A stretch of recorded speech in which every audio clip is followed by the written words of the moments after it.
Good morning. The government will reimburse up to 15% of income tax to people who buy an electric vehicle before the end of the year to encourage cleaner driving, so the Economy Minister Nadia Calviño said yesterday. The initiative is part of an anti-inflation package worth some €8.9 billion, in which other measures already in place, such as public transport subsidies and value-added tax cuts on basic foods, will be extended until December the 31st. Those measures have been set to expire on June the 30th.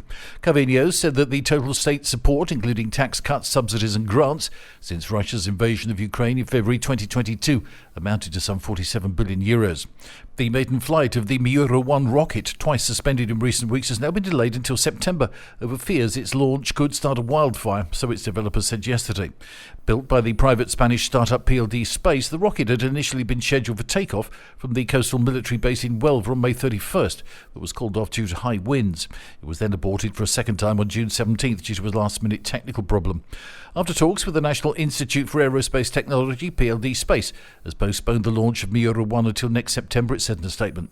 When it launches, the rocket is slated to fly just 100 kilometres from the Earth's surface, carrying sensors to study microgravity conditions on a flight that will last just 12 minutes.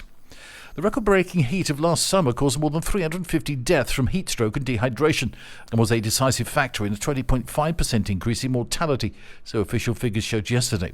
The National Statistics Institute said in a statement that 157,580 people had died in the summer months between May and August, 26,849 more than in 2019 prior to the COVID pandemic.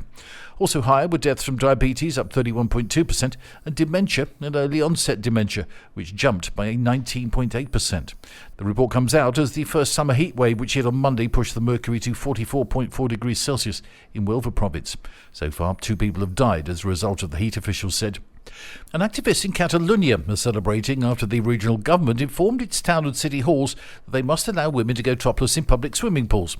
Going topless is enshrined under a 2020 Catalan equity law. However, some municipal swimming pools have prevented the practice since the legislation was introduced, drawing dozens of complaints each summer.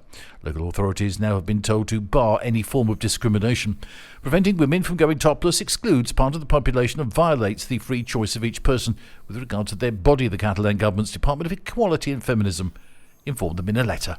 That's the latest from TRE. I'm Bob James.